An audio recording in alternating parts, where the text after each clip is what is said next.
이 시간 은혜 받으실 하나님의 말씀은 창세기 12장 1절에서 9절까지의 말씀입니다. 창세기 12장 1절에서 9절까지의 말씀을 다 같이 합독하시겠습니다. 야훼께서 아브라함에게 이르시되 너는 너의 고향과 친척과 아버지의 집을 떠나 내가 내게 보여줄 땅으로 가라. 내가 너로 큰 민족을 이루고 내게 복을 주어 내 이름을 창대하게 하리니 너는 복이 될지라. 너를 축복하는 자에게는 내가 복을 내리고 너를 저주하는 자에게는 내가 저주하리니 땅의 모든 족속이 너로 말미암아 복을 얻을 것이라 하신지라. 이에 아브라함이 야훼의 말씀을 따라갔고 롯도 그와 함께 갔으며 아브라함이 하란을 떠날 때에 75세였더라. 아브라함이 그의 아내 사레와 조카 롯과 하란에서 모은 모든 소유와 얻은 사람들을 이끌고 가나안 땅으로 가려고 떠나서 마침내 가나안 땅에 들어갔더라. 아브라함이 그 땅을 지나 세겜 땅 모레 상수리 나무에 이르니 그때에 가나안 사람이 그 땅에 거주하였더라. 야훼께서 아브라함에게 나타나 이르시되 내가 이 땅을 내 자손에게 주리라 하신지라. 자기에게 나타나신 야훼께 그가 그곳에서 제단을 쌓고 거기서 베델 동쪽 산으로 옮겨 장막을 치니 서쪽은 베델이요 동쪽은 아이라. 그가 그곳에서 야훼께 제단을 쌓고 야훼의 이름을 부르더니 점점 남방으로 옮겨갔더라. 아멘. 오늘도 주 앞에 나온 여러분들에게 주님의 위로와 희망과 말씀의 능력이 넘쳐나게 되기를 바랍니다. 여러분의 사소한 문제라 할지라도 주님께서 헤아려 주시고 신음 소리까지 들으심으로 인해서 문제가 해결되고 여러분의 속이 시원해지고 만족스럽게 되기를 주의 이름으로 축복합니다. 창세기에서 아주 중요한 장인 중에 하나죠. 아브라함이 하나님의 부름을 받으시는 그런 장면이 나오는 겁니다. 1절 함께 읽겠습니다. 야훼께서 아브라함에게 이르시되 너는 너의 고향과 친척과 아버지의 집을 떠나 내가 내게 보여줄 땅으로 가라 하였습니다. 이 아브라함의 고향이 어디입니까? 바로 갈대아 우르. 그리고 갈대아 우르를 떠나서 하란에 머물렀다가 하란에서 아버지 데라가 죽긴 했죠. 그 아브라함에게 지시한 것이기 때문에 갈대아 우르와 그리고 하란에서 떠나고 메소포타미아 전체 지형 그 지방을 통틀어 가지고 고향이라 그렇게 여기서 얘기하고 있습니다. 뿐만 아니라 친척, 이 지역에 살고 있는 모든 가족들을 의미하죠. 사돈의 팔촌까지 후손들까지도 친척으로 의미를 부여하고 있고 아버지 집을 떠나라 했습니다. 아브라함의 혈족과 함께 기거했던 모든 식솔들, 그러니까 가까운 아버지 집안을 얘기하는 겁니다. 아버지 집을 떠나라 했으므로 이 아브라함은 하나님의 명령을 따라서 이제 갈 바는 알지 못했지만 구체적으로 후에 알았지만 젖과 끓이는 가나안 땅이었던 것입니다. 스데반이 복음을 전할 때 이런 내용이 나옵니다. 아브라함에 대해서 언급하기를 순교한 스데반 말입니다. 아브라함을 하나님께서 찾아가셨다 이렇게 말씀을 하세요. 아브라함이 하나님을 찾은 것이 아니라 먼저 하나님이 아브라함을 찾아가셨다. 영광의 하나님이 아브라함에게 나타나셨다. 스데반이 이르되 여러분 부형들이여 보소서 우리 조상 아브라함이 하란에 있기 전 메소포타미아에 있을 때 영광의 하나님이 그에게 보이어 이르시되 내 고향과 친척을 떠나 내가 내게 보일 땅으로 가라 하시니 하였습니다. 하나님께서 아브라함을 찾아가신 것처럼 오늘날도 저와 여러분을 찾아오신 거예요. 아니요, 제가 하나님을 찾아갔는데요. 그렇게 말할 수 있을는지는 몰라도 그러나 그렇게 되기까지의 소위 인프라나 백그라운드는 다 하나님이 그렇게 하신 거예요. 복음 전도자를 통해서 혹은 또 사회적인 기독교의 문화 그 정세에 따라서 자연적으로 주님의 부름에 응답하게 된 셈인 것입니다. 여기서 우리가 알 수 있는 것은 하나님께서 택하실 때 일방적이고 자기 주권적으로 당신의 주권적으로 행하신다는 거예요. 하나님이 택하시면 하나님이 문을 열면 여러분 거역할 수도 없고 닫을 자가 없습니다. 우리가 전도를 받고 예수를 믿으세요 할 때 아멘하고 받는 사람이 있는가 하면 아니요, 저는 안 믿습니다. 그렇게 말한다 할지라도, 사울과 같이 핍박하는 자라 할지라도, 여러분 그 사람이 구원받고 복음 전도자가 될지 어떻게 알았어요? 예루살렘 교회에서는 그야말로 핍박자요, 기독교에 대해서 아주 괴수인데, 스데반이 순교하는 데 있어서 앞잡이 노릇하고 말이에요.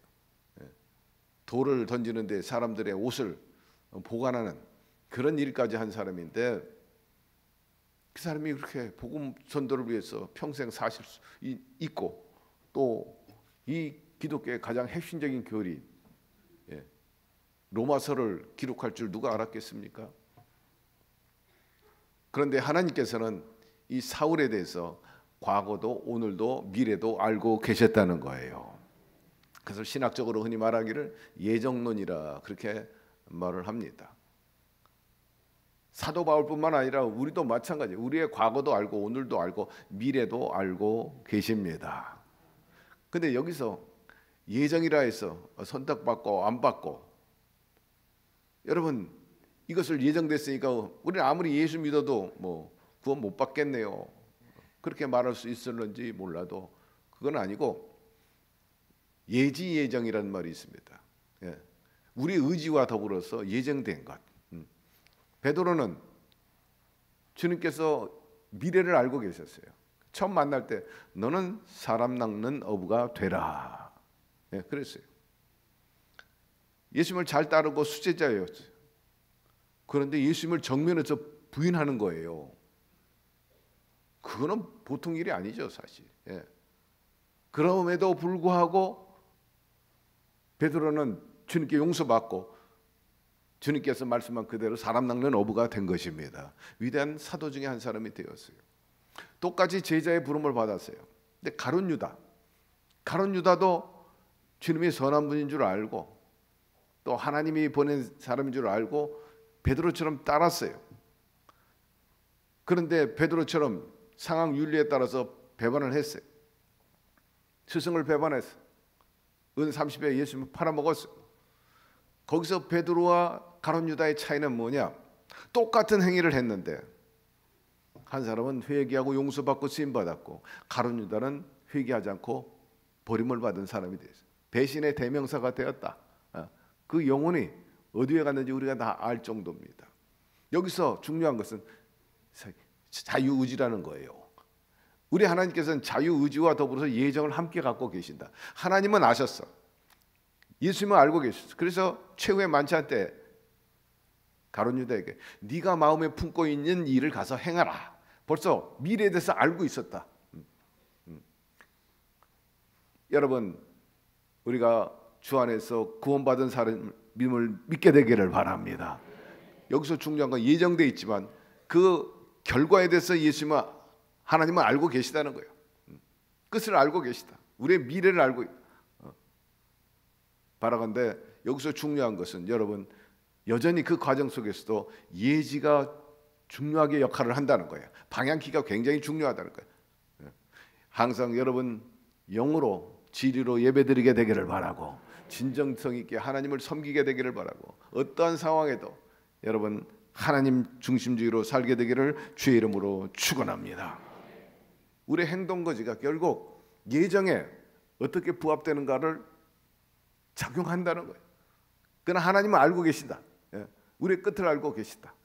그러므로 여러분 능동적으로 여러분 의지를 가지고 열심히 하나님 나라를 구하고 주의 뜻에 부합되게 살게 되기를 주의 이름으로 축원합니다. 혹이라도 잘못 판단하고 그릇됐다 하면, 하나님의 선택하심에 있다면 여러분 얼마든지 교정할 수 있어. 베드로처럼 교정이 될 수 있다. 그런 점이 있어서 항상 우리의 중간의 의지가 베드로처럼 주님이시다 하니까 죄책감 때문에 그물을 던지고 제일 먼저 바다에 뛰어들어가지고 주님께 헤엄쳐 가는 거예요. 가까이. 주님께서 야단안 치시고 네가 나를 사랑하느냐? 저 심오한 뭐 질문이 있죠. 네가 정말 나 사랑해? 죽는 데까지 따라간다 했는데 너 그렇게 고백했는데 말고에 귀를 치면서까지 충성심을 보였는데 네가 내 앞에서 3번이나 부인할 수 있냐? 그 행위를 저변에 깔고 네가 정말 나를 사랑하는 거예요? 맞냐?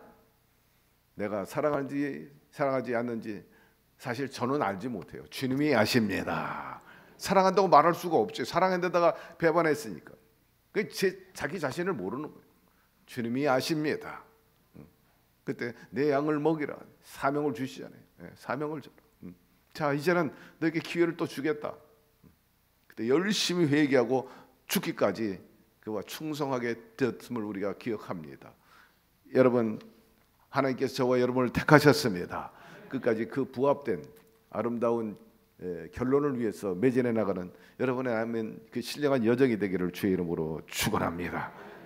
전적으로 하나님의 선택하심, 그리고 주님께서 아브라함에게 말씀하시기를 너의 고향 친척 아비집을 떠나 내가 내게 보여줄 땅으로 가라 말씀하고 있어요. 본토 친척 아비집을 떠나라는 것은 세속적인 것, 특별히 어떤 집안입니까? 우상을 섬기던 집안입니다. 그걸 떠나라는 거예요. 우상을 떠나라, 본토집을 떠나라 하는 것은 결국 죄를 떠나라 그런 뜻이 있습니다. 교회는 에클레시아, 세상에서 구별됐어요. 여기는 주님의 택하심을 받아가지고 새롭게 공동체 안에서 주님과 더불어서 주의 뜻을 이뤄나가는 신령한 그러한 예배, 또 신앙생활, 그리고 교제, 그리고 복을 누리며 사는 그러한 거룩한 성회인 것입니다. 예전에 불교 신자도 있었고 또 미신을 섬기기도 하고 점도 치고 토종 비결도 보고, 이 모두가 성경은 죄라고 말씀하고 있어요. 하나님을 떠난 것은 다 죄라. 바로 본토 친척 아비집을 떠나가는 거예요. 떠나갈 때 만만치 않았어요. 도전도 많고 핍박도 많고 예수쟁이라고 하고 얼마나 많은 시련들이 그동안에 있었습니까? 그럼에도 불구하고 굴절하지 않고 끝까지 주님과 동행하면서 주의 뜻을 펼쳐나감으로 인해서 오늘에 이르게 되었어요. 기독교 역사가 그렇고 지금도 복음을 전하는 데서 그런 핍박과 어려움이 많이 있지만, 여러분, 주님이 우리를 향한 뜻은 집을 떠나라는 거예요. 우상을 떠나라는 것입니다. 세상을 떠나라는 것입니다. 회개란 죄악 세상을 떠나가지고 완전히 방향을 전하는 거예요. 죄악 가운데 살았던 우리의 고향을 떠나고 친척을 떠나고 우리를 붙잡고 있던 육신의 아버집을 떠나는 것을 회개라고 성경은 정의하고 있는 겁니다. 이제는 세상에서 하나님의 나라로 옮겨진 것입니다. 흑암의 나라에서 빛의 나라로 옮겨지게 된 것입니다. 이러한 근본적인 변화가 없이는 진정한 평화와 소망이 없고 또 세상을 이겨나갈 힘도 없어. 모든 악한 것, 마귀의 유혹과 또 가난과 저주, 질병, 도적질을 하는 이 모든 것에서 온전히 우리가 살아갈 수 없어요.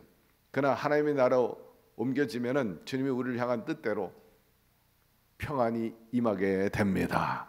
영혼이 잘되고 범사가 잘되고 강건해지는 역사가 있다 하였으니 이 꼴을 향해서 날마다 우리가 열심히 헤엄쳐가지고 주님께 도달한 것처럼 우리도 그리 열중히 노력하면서 살아가시기를 바랍니다. 영원한 생명, 의와 평가가 희락이 충만한 나라 기대하면서 하나님의 은총을 감사하고 또 앞으로 더 내 운명이 달라질 것을 바라면서 나아갈 때 주님께서는 주의 뜻 안에서 아름답게 그 소원과 또 주님의 뜻이 부합돼 가지고 이루어 주시게 되는 것입니다. 죄악 세상, 안목의 정욕, 육신의 정욕, 이 세상의 자랑을 말하고 있는 건데 이것은 하나님 앞에 복받을 수 없는 거예요. 영원한 생명, 의와 평강과 희락이 충만한 나라를 바라고 늘 그분으로 기뻐하고 감사하면서 살아감으로 인해서 우리 삶 속에 실질적으로 영혼이 잘되고 범사가 잘되고 강건한 변화의 역사가, 창조적인 역사, 새로운 역사가 있게 되기를 주의 이름으로 축복합니다. 삶의 터전을 버리고 형제, 친척, 아비집을 떠난다는 건 사실 쉬운 일이 아닙니다. 지방에서 있다가 서울로 가족 모두가 올라온다는 것, 의지할 것도 없고 뭐 가진 것도 없는데 무작정 올라와 가지고 타지에서 고생하면서 적응해 나가는, 그래서 오늘의 자리를 잡은 사람이 한두 사람이 아닙니다. 저희 친척 가운데도 그런 분들이 여러분들이 계신데 무조건 올라오는 거예요. 보다 나은 삶을 향해서 도전하는 거죠. 그 악정고투 속에서 모든 시련을 극복하고 터전을 잡고 반석이 되고 자랑스러운 가정과 가문을 이룬 사람들이 한두 사람이 암을 알 수가 있는데, 특별히 아브라함도 그런 과정과 그런 바라봄과 순종을 가지고 나가서 하나님의 나라를 소유한 셈이 되어버리고 말았습니다. 그러므로 여러분, 인간의 생각과 이성을 앞세워 가지고 여러분의 삶을 경영해 나가지 말게 되기를 바랍니다. 우리는 한계가 있고 우리의 계산이 항상 맞아 떨어지지 않아요. 그러나 주님의 말씀을 순수하게 받아들이면서 순종으로 나가면 하나님의 능력을 체험할 수 있어요. 약속의 말씀을 성취받을 수 있어요.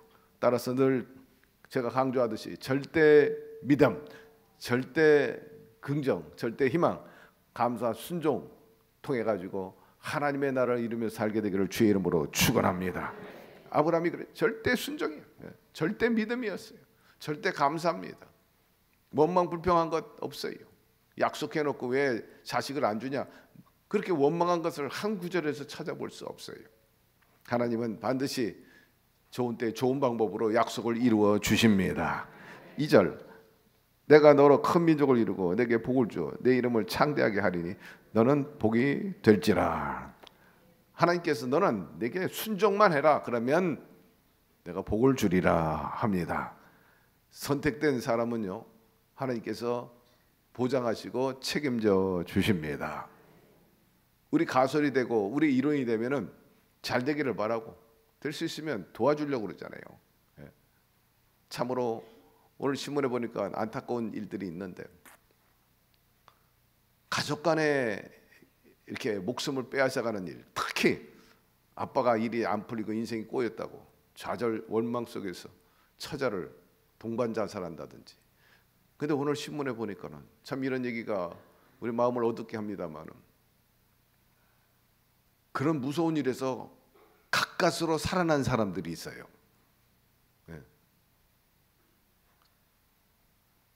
여기서 말하기가 참 그렇긴 합니다만은 신문지상에 난 거니까 언급을 하면, 아빠가 막 완전히 이성을 잃었겠죠. 더 이상 살 소망이 없다고 생각, 짐이 너무 무겁다고 생각했는지 아내를 위해하고 자식을 위해하다가 거기서 어떻게 구사일생으로 빠져나온 거예요. 그래 아빠가 또 쫓아가가지고 또 잡고 와요. 그러니까 막 소리를 쳐요. 그리고 이웃 사람들이 와가지고 그 아이를 건져낸 거예요. 그 아이가 살아남았어요. 그 아이가 살아가는 그 과정이 이루 말로 표현할 수 없도록 고통스럽고 트라우마, 불안, 초조, 와해된 인간관계, 완전히 막 살았으나 사는 게 아니야. 사회적인 큰 짐이, 그런 사람들이 적지 않다는 거예요. 그 통계가 쫙 나왔는데, 이야 참 기막힌 일이다. 부모 자식 낳고 소중히 여기고 보호하고 먹이고 입히고 잘 하는데 역으로 그런 일을 할 때 그 아이가 어떻게 된가? 혼비백산. 참 놀라운 일인 것입니다. 여러분, 하나님께서는 우리에게 복에 복을 더하여 주시는 분이신 것입니다.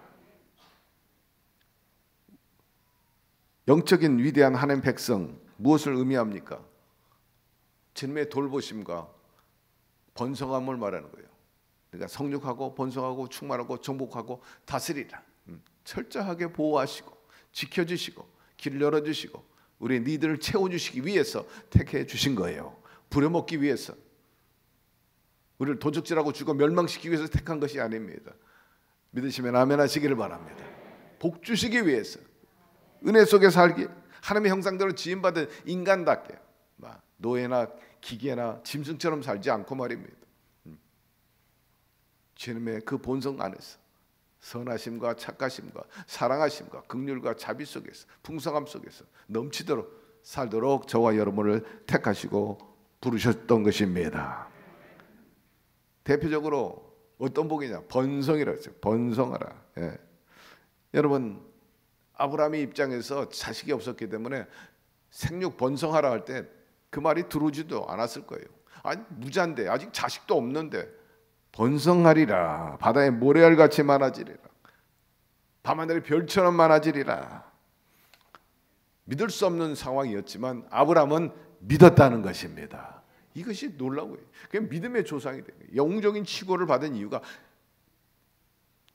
인간적으로는 도저히 불가능한 일이에요. 자기 현실과 여건과 인프라, 이 모든 걸 볼 때는 불가능한데 하나님 그렇게 약속할 때 이룰 줄 믿습니다. 아멘 해서. 그러기 위해서 너는 세상을 떠나라, 우상을 떠나라, 내가 명한 대로 가라. 저와 여러분들도 그 명령에 따라 오늘 이 자리에 와 계신 줄로 믿습니다. 하나님이 계신 것, 통치하는 것, 하나님이 함께하는 것, 그것에 주님의 평화와 주님의 복이 임합니다. 번성과 생명이 넘쳐나게 될 줄로 믿습니다. 상상을 초월하는 그런 축복을 해주시고 그 복을 위해서 나갑니다. 복의 근원이 되고 믿음의 조상이 되었다. 순종이, 믿음이 그렇게 만든 거예요. 근데 가끔 이렇게 교회에서 복을 구하면은 기복신앙이라 그렇게 비판하는 사람도 있는데, 여러분, 복받기 싫어하는 사람이 어디 있고 모든 인류의 사람들이 복을 구하지 않는 사람이 어디 있겠습니까? 복의 근원이신 하나님께서 마땅히 복을 주시는 것이에요. 너희가 얻지 못하면 구하지 않기 때문이라 그랬어요. 예, 구하지 않는다. 하나님 복의 하나님이요. 아브라함이 우리 믿는 사람들의 대표적인 모범이 되고 영웅이 되고 샘플이 됐다면 우리가 아브라함처럼 하면 되는 거예요. 완전히 인본주의적인 사고, 예. 그런 사고 있는 사람들이 그야말로 잘못된 그런 사상을 가지고 교회 안에 들어와 있고 세속적인 제도나 생각을 가지고 교회 와서 적용하려고 하는 사람들이 있어요. 예. 아주 잘못된. 그래서 과거에도 이단적인 교회 안에 전통적 이단적인 요소들이 굉장히 많이 있었던 걸 우리가 알 수 있어요. 이단은요, 완전히 간 게 아니라 살짝 간 거예요. 살짝. 예. 진리에서 1%만 빠져도 99%를 할지라도 그건 이단이야, 사설이야. 진리는 100%인 것입니다. 그 배경과 그 모든 정서를 볼 때 논리가 맞아. 여러분, 하나님은 저주의 하나님이에요, 축복의 하나님이니까 축복의 하나님이신 것입니다. 복 주시는 하나님, 복을 주시는 하나님, 축복하시는 하나님. 어떤 분은 또 이 용어 가지고 시비하는 사람도 있어. 할 일이 없는 사람들 같아. 신학자라고. 신학을 위한 신학을 하는 사람들이 있어. 교회를 위해서, 신앙을 위해서 신학을 해야 되는데 신학을 위한 신학, 자기 존재감을 드러나기 위해서. 어떤 분은 교회 성장이 굉장히 중요하다고, 교회 성장이 중요하다고 한때 뭐 바람이 얼마나 불었는지. 근데 실제적으로 그분이 목회하는데 실제는 아주 빵이야, 빵. 예, 꽝이야. 본인이 실제했어요. 예. 교회 성장하기 위해서 박사기 받고 유명했는데 실제 교회 해보니까는 사람이 안 모이는 거예요. 여러분, 이론이 교회를 부흥시키는 게 아닙니다. 실제는 성령님이 하시는 거예요. 하나님이 교회를 하는 거지 어떤 이론과 신학적인 어떤 논리로 되는 게 아니라.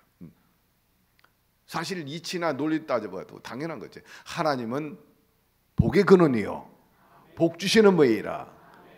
예. 복은 누가 주냐? 하나님이 주신 거죠. 하나님 복 주시는 하나님. 그럼 복만 주시냐? 하나님은 축복도 하시는 분이라는 거예요. 예. 축복이란 말은 맞지 않는다. 복이 맞다. 똑같은 의미가 있어요. 예. 두 가지 의미가 다 있다고 봐요, 저는. 예. 하나님은 복 주시고 너는 창대하라 하고 말씀할 때 그게 축복하는 거지 뭐야. 너는 가서 창대해져라. 바라보는 모든 땅이 너의 땅이 될 것이라. 그 선포 자체가 축복이지. 뭐 복의 하나님이 무슨 축복의 하나님이라. 아니요. 우리 주님은 다각도로 우리에게 복의 복을 주시기를 원하시는 분이신 것입니다. 그럼 복을 줘요. 예. 그래서 성경에 보니까 아브라함에게 네가 복을 주시는 자에게 복을 주고 저주하는 자에게 저주하리라. 뒤편에 나옵니다만은 거기서도 우리가 알 수가 있어요. 나중에 또 설명을 드리도록 하죠. 특별히 하나님께 불순종하면서 복을 구하는 것은 그것은 허공을 치는 기도가 되어버리고 말 것입니다. 하나님의 영광을 위해서 자녀된 권세를 가지고 복을 구하는 것은 당연한 일입니다. 하나님께서는 믿고 순종한 아브라함에게 넘치는 복을 허락하시고 큰 민족을 이루게 하실 뿐만 아니라 이름까지도 창대하도록 하겠다 분명히 말씀하고 있어요. 여기에 그 점에 또 이런 면도 있어요.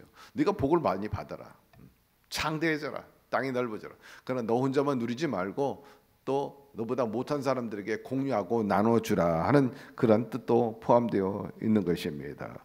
우리의 잔이 넘쳐서 다른 사람과 나눠 마실 수 있는 사람이 되는 것을 하나님 기뻐하시죠.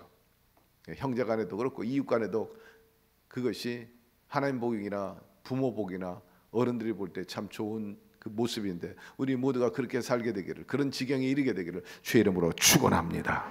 3절 읽어봅시다. 너를 축복하는 자에게는 내가 복을 내리고 너를 저주하는 자에게는 내가 저주하리니 땅의 모든 족속이 너로 말미암아 복을 얻을 것이니라 할지어다.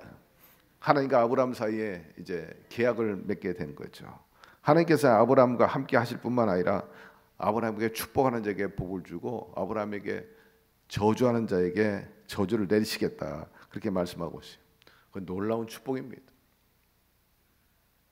왜? 하나님이 함께하는 사람이기 때문에. 그러므로 여러분 복받은 사람을 저주하지 말게 되기를 바랍니다. 복받은 사람은 손대지 말게 되기를 바랍니다. 하나님께서 복을 주신 그 사람을 저주하게 되면 그 저주가 저주한 그 사람에게 돌아간다는 거예요. 반면에 하나님께서 복받은 사람을 축복하면 그 사람도 복을 받는다는 거예요. 이것이 바로 하나님께 복받은 사람에 대한 하나님의 약속인 것입니다. 그 다음에 하나님께서는 땅의 모든 족속이 너로 말미암아 복을 얻을 것이니라 말씀하고 있어요. 앞서 언급했지만 너는 복의 근원이 될 것이라. 그러면 너로 인해서 이웃뿐만 아니라 땅이 복을 받으리라. 우리 가시적인 어떤 현실, 우리가 먹고 사는 그러한 3차원의 세계의 의미도 있지만 여기서 더 큰 의미는 4차원의 세계를 얘기하는 거예요. 아브라함을 통해 가지고 예수 그리스도의 탄생을 의미하는 겁니다. 당신의 그 복이 아브라함을 통해 가지고 그 계보를 통해 가지고 이제 예수 그리스도까지 이어져서 만민이 천하가 복을 받으리라. 예수님께서 우리를 건지시고 동시에 하나님의 자녀로서 아브라함의 복을 누리며 살 수 있도록 몸소 피를 흘리고 또 찔리시면서 십자가에서 죽으시고 3일 만에 부활하신 것입니다. 그리고 우리에게 이 땅에서뿐만 아니라 하나님의 나라의 그 천국을 우리에게 주셨는데, 여러분 아담과 하와가 받은 그 저주의 그 맥을 끊기 위해서 예수님께서 대신 희생제물이 되어 주셨다는 거죠. 그리고 천하가 복을 받고 구원받게 되었는데, 이 획기적인 사건 이미 아브라함 때 주님은 알고 계시고 예지하고 계시고 예정하셔가지고 인류의 역사를 이끌어 가셨다는 것을 여기서 보여주고 있는 겁니다. 자, 4절로 넘어갑시다. 4절, 5절. 이에 아브라함이 야훼의 말씀을 따랐고 롯도 그와 함께 갔으며 아브라함이 하란을 떠날 때 75세였더라. 아브라함이 그의 아내 사레와 조카 롯과 하란에서 모든 소유와 얻은 사람들을 이끌고 가나안 땅으로 가려고 떠나서 마침내 가나안 땅에 들어갔더라. 순종하면서 이 아브라함이 이제 하란으로 왔어요. 이 하란에 머물렀을 때 아버지 데라도 살아 있었는데, 지난 우리가 수요일 때 배웠지만은 하란에서 아버지 데라가 죽었어요. 그 아브라함이 머물러 있었던 그때 나이가 75세였다 말씀하고 있어요. 그때 나이 75세면 그때는 오래 살았기 때문에 한참 청년기가 아니었나 이런 생각이 듭니다. 그리고 생활 면에서도 안정적이었죠. 왜냐 아버지 데라가 우상을 팔아가지고 우상 그 재물을 팔아가지고 돈을 벌고 또 가설도 제법 많고 목축업도 그렇게 하고 있었기 때문에 한마디로 얘기하면 아주 안정된 중산층 생활을 하고 있었어요. 그런데 어느 날 갑자기 하나님께서 너는 이곳을 떠나라, 모든 것을 다 두고 떠나라 그렇게 말씀을 했는데, 이거 쉬운 일이 아닙니다. 살아온 터전을 버리고 간다는 것, 지금은 재물을 뭐 현금화 시켜가지고 쉽게 뭐 수표로 들고 간다든지, 혹은 또 달러로 바꿔가지고 뭐 이민을 간다든지 그 할 수 있지만, 그때는 그런 금융 시스템이 돼 있지도 않고 쉽게 그렇게 거래가 이루어질 수도 없는 그런 상황 속에서 모두를 데리고 간다는 거, 이거 보통 일이 아니잖아요. 그런데 이 아브라함이 모든 것을 다 데리고 나가는 것을 우리가 볼 수가 있어요. 어쨌든 떠난다는 건 대단한 용기입니다. 주님의 부름에 갈 바도 알지 못하고 어디로, 그것도 자기 부동산도 아니고 하나님 땅을 향해 나간다니 이 쉬운 일은 아니죠. 그래서 주의 종의 길을 갈 때 항상 그 샘플로, 예표로 삼는 게 바로 이 대목입니다. 아브라함이 하나님의 부름에 향해서 모든 걸 버리고 나갔다. 주의 종들이 사실 그래요. 한국교회 전통에는 주의 종이 이중직을 갖지 못하게 돼 있어요. 어느 교단든지 이중직에서 지금도 허용하는 교단이 없어요. 앞으로는 어떨는지 모르겠어요. 그러나 그러다 보니까는 주의 종 길 간다는 건 다 모든 거 다 털고 가야 되는 거예요. 뭐 저도 그랬어요. 얘기했지만은 딱 주의 종 길 가니까 받고 있던 월급이 반타작 났어요. 막 반타작 탁 나요. 그럼에도 불구하고 갈등 속에서. 근데 오늘날 많은 주의 종들이 시작하다가 그 고비를 못 넘겨가지고 중간에 중도에 포기하는 사람이 많아요. 안타까운 건 오늘날 신학생들 중에 하다가 중간에 또 조금 하다가 털커덕 그러다 보니까 참 그 벽을 넘기가 쉽지 않다 하는 생각이 듭니다만은, 과거에는 뭐 아주 부지기수였어요. 그걸 다 이기고 나갔어요. 아브라함이 이처럼 결단을 하고 앞으로 나가게 됐어요. 근데 여기서 성경은 지목하는 것이, 또 우리가 간과할 수 없는 대목이 있다면, 다 떨고 가라는데 이 데리고 간 것, 가지고 간 것, 이런 것들이 나중에 걸림돌이 된 것을 알 수가 있습니다. 믿고 순종하며 나갔지만 아직도 내심에 탐심이 있었습니다. 버리지 못했죠. 한마디로 말해 순종은 했지만 한 말씀에 온전히 따르지 못했어요. 그것 때문에 리스크가 되었어요. 성경에 보니까 하나님께서 분명히 말씀했어요. 너는 너의 고향과 친척과 아비집을 떠나 내가 내게 보여줄 땅으로 가라. 모든 소유를 포기하라는 거예요. 모든 기득권을 포기하고 가라는 거예요. 그렇다면 아브라함은 자기 아내인 사레, 그리고 큰아들 하란과 둘째 아브라함과 셋째 나홀만 데리고 그리고 갔어야 돼요. 아니, 아브라함만 불렀다면은 뭐 하란은 죽었고 나홀도, 그리고 하란의 아들인 조카도 롯도 다 두고 가야 됐어요. 그런데 아브라함은 조카 롯과 하란에 있는 모든 소유와 얻은 사람들까지, 목축까지 끌고 나간 것을 알 수가 있어요. 그런 부분에서는 완전한 순종이 아니다 지적할 수도 있는 거죠. 정도는 차이가 있지만 우리 예수 믿는 사람도 마찬가지예요. 주님께서 탐심을 버리려 할 때 아직도 우리 안에 탐심이 있는 그런 경우가 많이 있어요. 가늠하면서 말해요. 하나님 명령한 데서 온전히 지키지 못하는 부분들 말입니다. 믿습니다 하는데 그것을 믿고 순종하지만 탐욕으로 아직까지 지키지 못하는 것, 그것 때문에 재난을 불러 일으키는 경우가 간혹 있기 때문인 것입니다. 성경이 분명히 말씀했습니다. 육심이 잉태한 지 죄를 낳고 죄가 장사한 지 사망을 낳느니라. 따라서 이처럼 인생을 파멸로 시키는 그 불씨가 되는 탐욕을 단호히 끊어버리는 저와 여러분 되기를 바랍니다. 그리고 이 탐욕이 우리의 인생에 있어서 큰 리스크를 가져올 것으로 보여질 때 주님께서는 어떤 방법을 통해서 우리의 몸속에, 우리 마음속에 있는 그 탐심을 끄집어내버리고 맙니다. 불태워버리게 맙니다.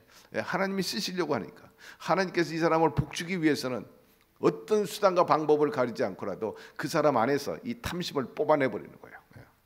왜? 하나님의 도구로 쓰이기 위해서. 그런 과정 속에서는 굉장히 힘들어지는 거지. 하나님께서 작정을 하고 그 탐심을 뽑아내니까 얼마나 또 저항을 하겠느냐고. 그러나 많은 그 연단의 과정을 통해서 여러분 불 속에서 강한 강철로 태어난다는 사실인 것입니다. 혹시라도 하나님께서 때리시는 이유가 있다는 것을 알고 때리실 때 무조건 아이고 잘못했습니다, 용서해 주세요, 용서해 주세요, 내가 뭘 잘못했습니까, 이런 뻣뻣한 자세 보이지 말고 그냥 무릎 꿇고 용서를 구하는 것이 최선의 방책인 것입니다. 계속해서 내 아집과 내 생각대로 내가 뭘 잘못했냐고 그렇게 버티면요, 그때는 피멍이 들도록 하나님께서 때리는 거예요. 그래서라도 하나님께서 원하는 대로 쓰시는 거예요. 6절, 아브라함이 그 땅을 지나 세금 땅 모래 상수리 나무에 이르니 그때 가나안 사람이 그 땅에 거주하였더라. 하란에서 가나안까지는 거리가 480km 정도 되니까 서울과 부산 거기서 더 50km를 더 가는 그런 지역이었어요. 아브라함에게 있어서 이같이 먼 거리를 이동했다는 건 그 쉬운 게 아니에요. 자동차가 있는 것도 아니고 말 타고 간 것도 아니고 많은 가설과 목축을 데리고 간다는 건 쉬운 일이 아니었죠.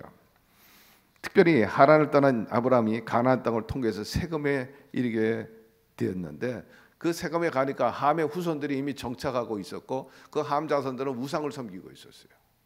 만만치 않은 그런 곳입니다. 텃세도 심하고 죄와 불의가 가득한 그런 곳이었어요.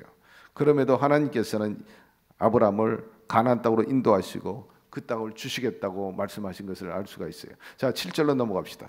야훼께서 아브라함에게 나타나 이르시되 내가 이 땅을 네 자손에게 주리라 하신지라. 자기에게 나타나신 야훼께 그가 그곳에서 제단을 쌓고 세금 땅 모래 상수리 나무에서 하나님께서 나타나셔가지고 자, 네가 보는 땅을 내가 너에게 주겠다 말씀하십니다. 하나님이 나타났다는 것은 굉장한 일이에요. 모세도 그랬지만은 하나님을 배운다는 것, 그보다 영광스러운 일이 어디 있겠습니까? 그래서 너무너무 기뻐 감사해서 기념해가지고 제단을 쌓아요. 아브라함이 거기서 제단을 쌓습니다. 감사의 의미가 있죠. 하나님께서 가나안 땅을 아브라함에게 주시겠다고 약속을 했지만 그 약속이 이루어지기까지는 상당한 기간이 걸렸습니다. 여러분, 하나님 앞에 기도하고 또 마음의 소원을 아뢰입니다. 또 구하라고 하시니까 하나님 저에게 소원을 이루어 주십시오. 주의 뜻 안에서 아름답고 이루어질 수 있는 것. 기도했는데 쉽게 응답이 안 돼요. 오래오래 기도해도 응답 안 돼요. 그러나 여러분 원망하지 말게 되기를 바랍니다. 하나님의 그 약속이 내 생각과 내 방법대로 이루어지는 것이 아니기 때문에 하나님이 축복했다면 하나님이 약속했다면 그건 하나님의 의지가 깔려 있는 거예요. 이렇게 하겠다. 아니 저 복 받기 싫은데요? 안 받을래요? 그러나 하나님께서 만약 그 사람을 쓰신다면 그 의지와 관계없이 내가 너 복 줄 거야. 너 반드시 복을 받게 될 것이다. 그 프로그램으로 가는 거예요. 갈 수밖에 없지. 때로는 우리가 구할 때 하나님의 축복을 받았는데 약속이 있는데 내 생각과 내 방법대로 이루어질 것이라고 생각하는 그런 경우가 있다 하는 거예요. 여러분 하나님의 축복은요 하나님의 계획 안에서 이루어지는 겁니다. 하나님의 일정과 스케줄을 잡는 거지. 복받는 입장에서 소위 피동적인데 그분은 능동적이고 그분 능동에서 이루어지는 것이 나의 피동으로 이루어지는 건 아니다. 피동자 입장에서 이루어지는 건 아니라는 사실을 아시고 거듭 강조하지만 하나님은 좋은 때 좋은 것으로 기다린 만큼 더 좋은 것으로 채워주십니다. 8절과 9절로 넘어갑시다. 거기 베델 동쪽 산에서 옮겨 장막을 치니 서쪽은 베델이요 동쪽은 아이라. 그가 그곳에서 야훼께 제단을 쌓고 야훼 이름을 부르더니 점점 남방으로 옮겨갔더라 했습니다. 여기에 보니까 제단을 쌓았다 이렇게 말씀이 나옵니다. 동쪽에서 아이, 서쪽에서 베델, 가는 곳마다 제단을 쌓았어요. 오늘날로 표현하면은 해석을 하면은 교회를 세운 겁니다. 하나님께 예배드릴 처소를 세웠다는 그런 의미죠. 택하신 백성은요 예배하는 삶을 살아야 하는 것을 여기서 보여주고 있어요. 우리 기독교는 하나님께 예배드리는 종교입니다. 하나님을 신앙하는 우리는 전생을 통해 하나님께 예배드리며 살아야 하는 거예요. 예배가 뭡니까? 하나님의 영화로우심을 인식하고 인정하고 그 영화로우심에 대하여 내 자신 모두 드리는 하나의 예다, 제이다. 그것을 예배라 말합니다. 예수 그리스도는 온전한 예배를 드렸죠. 어떻게? 온 생애를 드렸어요. 온 생애를 다 드렸어. 시작부터 끝까지 다. 한마디로 말하면 예수 그리스도의 삶은 온전한 예배였습니다. 가장 훌륭한 예배였다. 우리가 주일날 예배당 나와서 예배 드리는 것, 이것만이 예배의 모든 것이 아닙니다. 물론 예배 맞지만 하나님께 드리는 예배 중에 주일 예배는 그 하나일 뿐이지, 주일날 예배 드렸다고 내가 온전한 예배를 다 드렸다, 그렇게 말할 수 없다는 거예요. 거듭 강조하지만 참다운 예배, 모범적인 예배는 예수 그리스도이신 것입니다. 또한 예배는 중요한 기능이 있는데 하나님을 만나는 거죠. 예배는 쌍방, 커뮤니케이션이다. 모든 제사나 모든 제의나 모든 예배는요, 자기 신과 만나는 거지. 신탁. 오늘 성령님이 이 자리에 와 계신 겁니다. 그분을 만나는 거예요. 늘 강조하잖아요. 불교에서 목탁을 뚫을 때, 불경을 외울 때 그들의 신을 만나는 거예요. 무당이 푸닥거리 할 때 신을 만나는 거예요. 다 귀신을 만나든지 성신을 만나든지 만나는 건 죄인 것입니다. 아브라함이 그랬고, 이삭이 그랬고, 야곱이 그랬고, 다윗이 그랬고, 솔로몬이 그랬어요. 여러분, 12제자도 주님께 예배한 것을 우리가 다 기억하지 않습니까? 우리는 예배드리는 곳에서 하나님을 만날 수 있다는 거예요. 하나님을 만날 수 없다면 그건 예배가 아닙니다. 말씀 속에서 찬송 들을 때, 기도할 때 영원하신 하나님, 은혜로우신 하나님을 만날 수 있습니다. 하나님께서는 신령한 분이시기 때문에 우리 육체 눈으로 볼 수가 없어요. 예배 임재 계시기 때문에 임재 속에서 하나님을 만날 수가 있게 되는데, 오늘 이 예배를 통해서 그분을 만나고 만지고 체험하게 되기를 바랍니다. 우리가 예배 드리면서 말씀과 찬송을 통해서 임재하신 하나님의 모습을 뵙고 감사 아멘으로 화답하는 것, 이것이 바로 예배인 것입니다. 그리고 예배당에서만 하나님 만나는 것이 아니라 교회 밖에서도 하나님을 만나게 되는, 특별히 성경이 우리에게 가르쳐 주시는 저변에 있는 교훈이 있다면, 하나님은 교회 밖에 있는 고난받은 자와 함께 계신다 그랬어요. 약한 자와 함께 계신다 그랬어요. 억압받는 자와 함께 계시고 어려운 속에 있는 사람 함께 계신다. 우리가 교회 밖에서 그런 자를 통해 가지고 하나님을 만날 수 있습니다. 진리를 위해서 수고하다가 억압받는 사람, 참을 외치고 있는데 핍박받은 사람, 주님이 함께 계시는데 우리 또한 그 속에 계시는 하나님을 만날 수 있어야 되는 것입니다. 이런 사람들 어떤 상황에 있든지 간에 우리 하나님은 성령님으로 지금도 함께 계세요. 앞서 말씀드린 대로 고난당하는 자, 가난한 자, 병약한 자, 억압당하는 자, 억울한 사람, 어려움 속에 처한 사람, 불의가 횡행한 이 가운데 진리를 수호하고 정의를 구현하는 사람, 그런 사람들과 함께 계심을 알고 우리 모두도 그들과 함께 계시는 하나님을 만나게 되기를 바랍니다. 그래야 때 온전한 변화와 승리의 역사가 임하게 되고, 이렇게 되기까지는 우리의 신앙이 날마다 그리스도의 장성한 분량에 이르려야 된다. 주님이 우리를 향한 뜻이에요.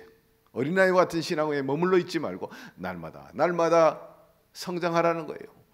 여러분이 예배와 이 헌신과 이 모든 신앙을 통해 가지고 날마다 더 신실해지시고 거룩하고 성결하고 하나님 앞에 참되고 올바르게 살아가게 되기를 축복합니다.